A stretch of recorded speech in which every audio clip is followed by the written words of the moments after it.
AAP national spokesperson Valmiki Naik alleged that the 2025 Delhi elections were stolen from the party, claiming a covert political alliance between Congress and BJP. He accused both parties of working together to defeat AAP and described the election outcome as case of vote chori.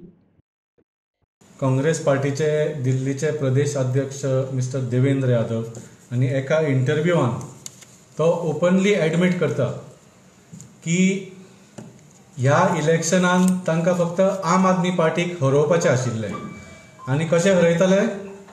आम आदमी पार्टीचे जे top leader आसा तो नांव घेवन सांगता की अरविंद केजरीवाल मनीष सिसोदिया सत्येंद्र जैन अशे जे टॉप लिडर आसा तांकां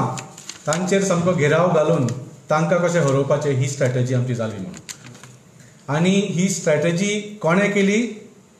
ही said this was discussed at the top most level of Congress party it was at the top most level of Congress party including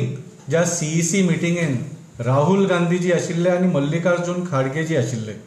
they decided to go all out to do what to win Delhi election to form the next government no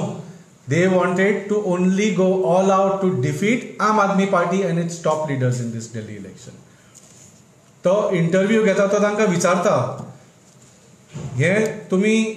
BJP जिखल्यार जाता पूण तुमकां आम आदमी party कशाय भशेन हरोवपाचें आशिल्लें न्ही तो हय म्हणटा end this was the strategy that was adopted end this was the strategy that was approved eight the top level of Congress party.